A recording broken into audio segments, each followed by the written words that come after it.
ഇന്ന് മുട്ടയുടെ ഒരു 5 റെസിപ്പി ആയിട്ടാണ് വന്നിരിക്കുന്നത്. രാവിലെ ബ്രേക്ക്ഫാസ്റ്റിന് ബാച്ചിലേഴ്സിനൊക്കെ ആണെങ്കിലും പെട്ടെന്ന് തന്നെ റെഡി ആക്കിയിട്ട് എടുക്കാൻ വേണ്ടിയിട്ട് പറ്റിയ മുട്ട മാത്രം വെച്ചിട്ട് കഴിക്കാൻ വേണ്ടിയിട്ട് പറ്റിയ 5 റെസിപ്പികളാണ് ചെയ്യാൻ വേണ്ടിയിട്ട് പോകുന്നത്. 5 ചെയ്യാൻ വേണ്ടിയിട്ട് നല്ല സിമ്പിളാണ്. ഇതിനകത്ത് മിക്കതും ചിലപ്പോൾ നിങ്ങൾക്ക് അറിയാത്തായിരിക്കും. എന്നാലും കണ്ടു കഴിയുമ്പോൾ ചിലപ്പോൾ നിങ്ങൾക്ക് ചെയ്യാണ്ടിരിക്കുന്നത് ചിലപ്പോൾ ഒരു ഓർമ്മയും കിട്ടും. അപ്പോൾ വീഡിയോ ഇഷ്ടമാണെന്ന് വെച്ചിട്ടുണ്ടെങ്കിൽ വീഡിയോയുടെ അടിയിൽ ലൈക്ക് ചെയ്യുക, കമൻറ്റ്സ് ചെയ്യുക, നിങ്ങളുടെ ഫ്രണ്ട്സിനും ഷെയർ ചെയ്യാൻ വേണ്ടിയിട്ട് മറക്കരുത്. പിന്നെ കിച്ചൻ സബ്സ്ക്രൈബ് ചെയ്യാത്തവരുണ്ടെന്ന് വെച്ചാൽ സബ്സ്ക്രൈബ് ചെയ്യുക. എന്നാൽ മാത്രമേ പുതിയ വീഡിയോസുകളൊക്കെ ഇടുമ്പോൾ നിങ്ങൾക്ക് അതിൻ്റെ നോട്ടിഫിക്കേഷൻ കിട്ടുള്ളൂ. പിന്നെ റമ്മ് വെച്ചിട്ടുള്ള കേക്കിൻ്റെ റെസിപ്പി ഞാൻ നാളെ അല്ലെങ്കിൽ മറ്റന്നാളായിട്ട് ഉറപ്പായിട്ടും ചെയ്യാം കേട്ടോ.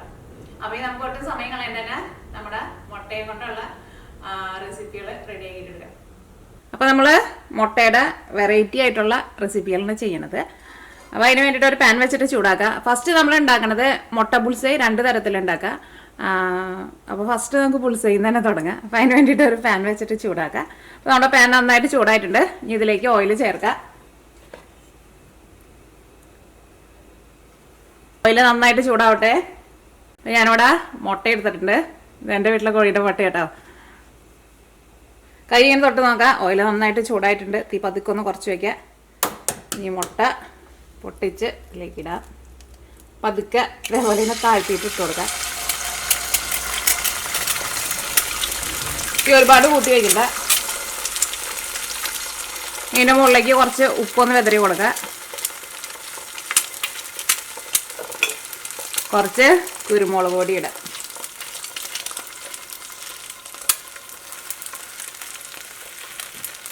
ചെറിയ തീയിലിരുന്നിട്ട് മുട്ട ഒരു ഹാഫായിട്ട് വെന്ത് വരട്ടെ. അപ്പോൾ നമ്മുടെ മുട്ട പുളിസൈ റെഡി ആയിട്ടുണ്ട്.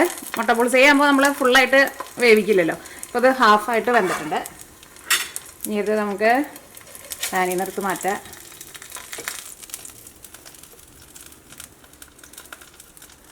അപ്പോൾ നമ്മുടെ മുട്ട പുളിസൈ റെഡി. ഇനി നമുക്ക് അടുത്ത മുട്ട പുളിസൈ ഉണ്ടാക്കാം. അടുത്ത മുട്ട പുളിസൈ ഞാനിവിടെ മുട്ടയുടെ ഉണ്ണിയൊക്കെ ഒന്ന് വേവിച്ചിട്ടാട്ടോ എടുക്കണത്. ഞാൻ കുറച്ച് ഓയിൽ ചേർക്കട്ടെ. ഒരു മുട്ട എടുക്കുക. അതേപോലെ ഇങ്ങനെ താഴ്ത്തിയിട്ട് ഇങ്ങനെ ഒഴിക്കുക. താഴ്ത്തി ഒഴിച്ചാലും പരന്നു പോയിട്ടുണ്ട്. മുട്ടയ്ക്ക് നമ്മൾ പറഞ്ഞാൽ മനസ്സിലാവില്ലല്ലോ. അപ്പം നമുക്കൊന്ന് ഒതുക്കി വെച്ച് കൊടുക്കാം. ഇതിൻ്റെ മുകളിലേക്ക് കുറച്ച് ഉപ്പിടുക, കുറച്ച് കുരുമുളക് പൊടി ഇടുക. അതൊക്കെ നിങ്ങളുടെ എരിവിനനുസരിച്ചിട്ട് നിങ്ങൾ ചേർത്ത് കൊടുത്തോ. ഞാനിതിലേക്ക് കുറച്ച് ക്രഷ് ചെയ്തേക്കണം ഉണക്കമുളകും ചേർക്കുന്നുണ്ട്.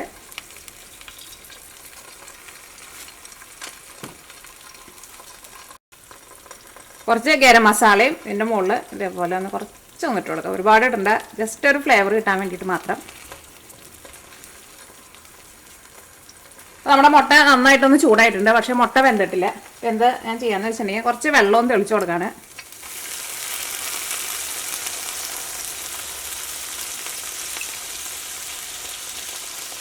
ഇനി മൂടി വയ്ക്കട്ടെ. വെള്ളം ചേർത്ത് കഴിഞ്ഞ് കഴിയുമ്പോൾ തീ ഒരുപാട് കുറച്ച് വയ്ക്കണ്ട. ഒരു മീഡിയം ഫ്ലെയിമിൽ വെക്കാം. ഒരു 2 മിനിറ്റ് ആയിട്ടുണ്ട്. ഞാൻ തുറന്നു നോക്കട്ടെ. അപ്പോൾ നമ്മുടെ മുട്ട ഒരു പകുതിയിൽ കൂടുതൽ വേവായിട്ടുണ്ട്. നമ്മൾ വെള്ളം ചേർത്ത് കൊടുത്തപ്പോൾ തന്നെ മുട്ട ഒന്ന് നല്ല സോഫ്റ്റായിട്ട് വന്നിട്ടുണ്ട്. ഇനി ഞാനിത് തിരിച്ചിടാൻ വേണ്ടിയിട്ട് പോവാണ്. സാധാരണ നമ്മൾ മുട്ട പുളിസൈ തിരിച്ചിടാറില്ല. പക്ഷേ ഇത് ഫുള്ളായിട്ട് വേവിച്ചിട്ട് എടുക്കുന്ന മുട്ട പുളിസൈ കേട്ടോ. അപ്പോൾ തിരിച്ചിടട്ടെ. മുട്ടയുടെ ഉണ്ണി വേവണതിന് മുമ്പ് തിരിച്ചിടരുത്. മുട്ടയുടെ ഉണ്ണി ഒരു 3/4 ഭാഗം വെന്ത് കഴിഞ്ഞിട്ട് തിരിച്ചിടാം. ഞാൻ കൂടി ഒന്ന് മൂടി വയ്ക്കുക. എന്നാൽ മാത്രമേ നമ്മുടെ മുട്ടയുടെ ഉണ്ണി വെന്ത് കിട്ടുള്ളൂ. ചിലവർക്ക് മുട്ട പുളിസൈ ഉണ്ടാക്കുമ്പോൾ ഫുള്ളായിട്ട് ഉണ്ണി വേവണതാണ് ഇഷ്ടം. വെള്ളം തെളിച്ച് കൊടുത്തിട്ട് ഇതേപോലത്തെ മുട്ട പുളിസൈ ഉണ്ടാക്കുമ്പോൾ ഉള്ളിലേക്ക് നല്ല സ്പൈസസ് ഉപ്പൊക്കെ നന്നായിട്ട് പിടിക്കുകയും ചെയ്യും. അത് ആ മുട്ടയുടെ ഉണ്ണി കഴിക്കുമ്പോൾ നല്ല സോഫ്റ്റായിട്ട് ഇരിക്കുകയും ചെയ്യും. ഞാൻ തുറന്നു നോക്കട്ടെ. ഞാൻ ഒന്നുകൂടി ഇങ്ങോട്ട് തന്നെ തിരിച്ചിടാൻ വേണ്ടിയിട്ട് പോവാണ്.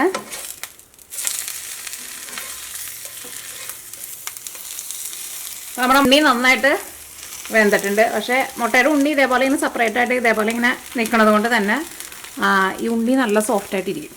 അപ്പോൾ നമ്മുടെ രണ്ടാമത്തെ മുട്ട പുളിസയും റെഡി ആയിട്ടുണ്ട്. ഇതും എടുത്ത് മാറ്റട്ടെ.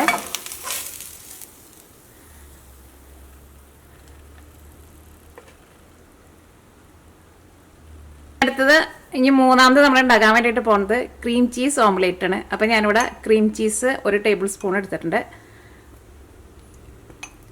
ഇത് ഞങ്ങളുടെ ഒരു ഫ്രണ്ട് ഒരു അച്ചായം പറഞ്ഞു തന്നത് കേട്ടോ. അവർ ബാച്ചിലേഴ്സൊക്കെ ആയിരിക്കുന്ന സമയത്ത് ഇതേപോലെ ക്രീം ചീസ് ചേർത്തിട്ട് മുട്ട ഓംലേറ്റ് ഉണ്ടാക്കാറുണ്ട്. ബാച്ചിലേഴ്സിനൊക്കെ നല്ല റെസിപ്പിയാന്ന് പറഞ്ഞു. അപ്പോൾ എൻ്റെ അടുത്ത് ഇതൊന്ന് ചെയ്ത് കാണിക്കണമെന്ന് പറഞ്ഞിട്ടുണ്ടായിരുന്നു. അപ്പോൾ ഇതിലേക്ക് ഒരു മുട്ട ചേർക്കുക, ടേസ്റ്റിന് കുരുമുളക് പൊടി ചേർക്കുക,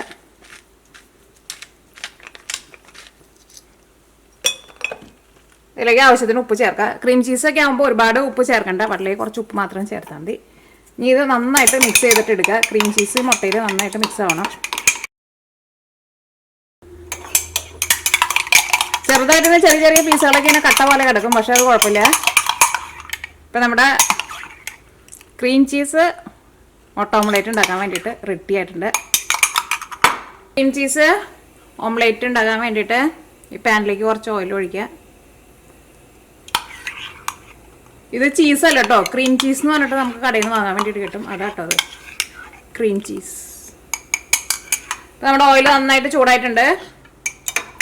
ഈ മിക്സ് ഇതിലേക്ക് ഒഴിച്ചു കൊടുക്കുക.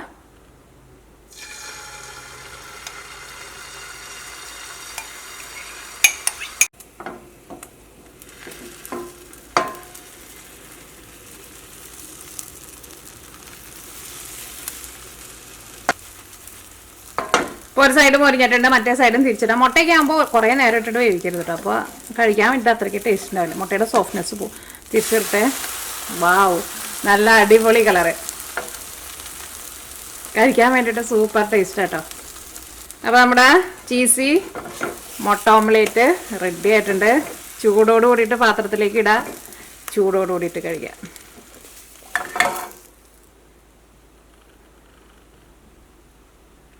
അപ്പോൾ നമ്മുടെ ക്രീം ചീസ് മുട്ട ഓംലേറ്റും റെഡി. ഇനി അടുത്തത് നമുക്ക് ചീസ് ഓംലേറ്റ് ഉണ്ടാക്കാം. അപ്പോൾ ഇനി ചീസ് ഓംലേറ്റ് ഉണ്ടാക്കാൻ വേണ്ടിയിട്ട്, അപ്പോൾ നമ്മൾ ലാസ്റ്റ് ഉണ്ടാക്കിയത് ക്രീം ചീസ് ഓംലേറ്റ് ആണ്. ഇത് നമ്മൾ ചീസ് ഓംലേറ്റ് ആണ് ഉണ്ടാക്കുന്നത്. ഇതിലേക്ക് ചീസ് ചേർക്കുക. ചീസ് ഞാനിവിടെ ഇതേപോലെ തന്നെ ഷെഡ് ചെയ്ത് എടുത്തിട്ടുണ്ട്. ഏത് ടൈപ്പ് ചീസായിരുന്നാലും കുഴപ്പമില്ല. ഇതിലേക്ക് ഉപ്പ് ചേർക്കുക. ഉപ്പ് ഒരു പൊടിക്ക് മാത്രം ചേർത്താൽ മതി, കാരണം ക്രീം ചീസിൽ അത്യാവശ്യം നന്നായിട്ട് ഉപ്പുണ്ട്. ഇതിലേക്ക് ക്രഷ് ചെയ്തേക്കണ ഉണക്കമുളക്, കുറച്ച് കുരുമുളക് പൊടി, ഇതെല്ലാം കൂടിയിട്ട് ഇതേപോലെ ഒരു ഫോർക്ക് വെച്ചിട്ട് നന്നായിട്ട് മിക്സ് ചെയ്യുക. രാവിലെ ഇതേപോലെ ഒരെണ്ണം കഴിച്ചിട്ടുണ്ടെന്ന് വെച്ചിട്ടുണ്ടെങ്കിൽ ഉച്ച വരെ ഒരു വിശപ്പും ഉണ്ടാവില്ല. നമ്മുടെ പാൻ നന്നായിട്ട് ചൂടായിട്ടുണ്ട്. ഇതിലേക്ക് കുറച്ച് ഓയിൽ ചേർക്കുക. നമ്മുടെ ഓയിൽ നന്നായിട്ട് ചൂടായിട്ടുണ്ട്. ഇനി നമ്മുടെ മിക്സ് അതിനകത്തേക്ക് ചേർക്കുക.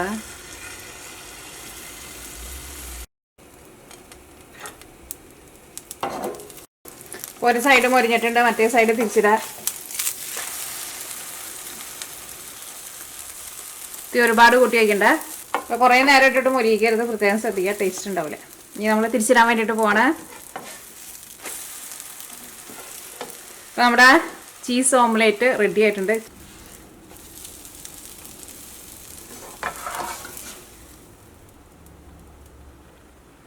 അപ്പോൾ നമ്മുടെ ചീസ് ഓംലേറ്റും റെഡി. ഇനി അടുത്തത് നമുക്ക് എന്താ ഉണ്ടാക്കണം? മുട്ട പുഴുങ്ങിയിട്ട് ഒരു സാധനം ചെയ്യാം. ഇനി അടുത്തത് നമ്മൾ പുഴുങ്ങിയ മുട്ടയും കൊണ്ടായിട്ട് ഉണ്ടാക്കാൻ വേണ്ടിയിട്ട് പോകുന്നത്.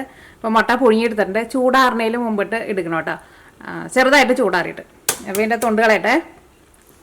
മുട്ട കുക്കറിലിട്ടിട്ട് പുഴുങ്ങുന്നത് മുട്ട കുക്കറിലേക്ക് ഇടുക. എന്നിട്ട് ഒരു അര ഗ്ലാസ് വെള്ളം ഒഴിക്കുക.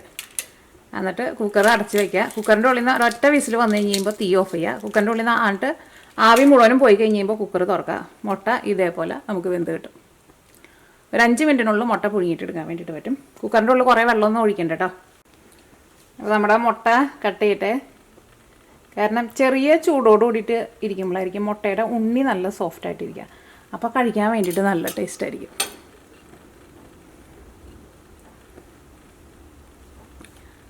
ഇതിൻ്റെ മുകളിലേക്ക് കുറച്ച് ഉപ്പൊന്ന് ഇട്ട് കൊടുക്കുക. കുറച്ച് കുരുമുളക് പൊടി ഇടാം. ചെറിയ ചൂടോട് കൂടിയിട്ട് കഴിക്കാൻ നല്ല ടേസ്റ്റാണ്. ഇത് നിങ്ങളെല്ലാവരും വീട്ടിലുണ്ടാക്കുന്നതായിരിക്കും, എന്നാലും അറിയാത്തവരുണ്ടാവുമല്ലോ. അപ്പോൾ നമ്മുടെ മുട്ടയും കൊണ്ട് ഉണ്ടാക്കിയേക്കണ ആൾക്കാരൊക്കെ ഇവിടെ പ്ലേറ്റിൽ നിരന്നിരിക്കുന്നുണ്ട്. ഇതിൻ്റെ കൂടെ നമ്മുടെ മുട്ടേനെയും കൂടിയിട്ട് വയ്ക്കാം. ഇത് ഞാനിങ്ങനെ വെച്ച് വരുമ്പോൾ ചൂടാറും. നിങ്ങളത് ചൂടോട് കൂടിയിട്ട് തന്നെ കഴിക്കാൻ വേണ്ടിയിട്ട് നോക്കാം. മുട്ടയ്ക്കാണ്ട് ചൂടാറിയിട്ടുണ്ടെങ്കിൽ അത്രയ്ക്ക് ടേസ്റ്റ് ഉണ്ടാവില്ല. നമുക്കൊരു മുട്ടേനെയും കൂടിയിട്ട് ഇവിടെ വയ്ക്കണം. ഒരു മുട്ടയും കൂടി ഇരിക്കൂ. അപ്പോൾ നമ്മുടെ മുട്ടയും കൊണ്ടുള്ള 5 വെറൈറ്റി റെസിപ്പികൾ റെഡി ആയിട്ടുണ്ട്. നിങ്ങളെല്ലാവരും ട്രൈ ചെയ്ത് നോക്കാം. ഇനിയും വെറൈറ്റികളൊക്കെ ഉണ്ട് കേട്ടോ. ഇനി കൂടുതലായിട്ടുണ്ടെങ്കിൽ നിങ്ങൾക്ക് ബോറടിക്കുമല്ലോ. അപ്പോൾ ട്രൈ ചെയ്ത് നോക്കിയിട്ട് ഫീഡ്ബാക്ക് പറയാൻ വേണ്ടിയിട്ട് മറക്കരുത്. ഇതിനകത്ത് കൂടുതൽ വെറൈറ്റി ആയിട്ടുള്ളത് ക്രീം ചീസ് വെച്ചിട്ടുള്ള മുട്ട ഓംലേറ്റ് ആട്ടോ. അത് നല്ല ടേസ്റ്റാണ്, ചൂടോടുകൂടി കഴിക്കാൻ വേണ്ടിയിട്ട് നല്ല ടേസ്റ്റാണ്. പിന്നെ ബാക്കിയുള്ളതൊക്കെ നമ്മളെപ്പോഴും ഉണ്ടാക്കുന്നതായിരിക്കും. പിന്നെ ഇതേപോലെ ഇങ്ങനെ വെള്ളം തെളിച്ച് കൊടുത്തിട്ട് ഒന്ന് വേവിച്ചിട്ട് എടുക്കുന്നത് ചിലപ്പോൾ നിങ്ങൾ അധികം പേര് ചെയ്തിട്ടുണ്ടാവില്ല. അപ്പോൾ ട്രൈ ചെയ്ത് നോക്കിയിട്ട് ഫീഡ്ബാക്ക് പറയാം. നാളെ വേറൊരു അടിപൊളി റെസിപ്പി ആയിട്ട് വരാം.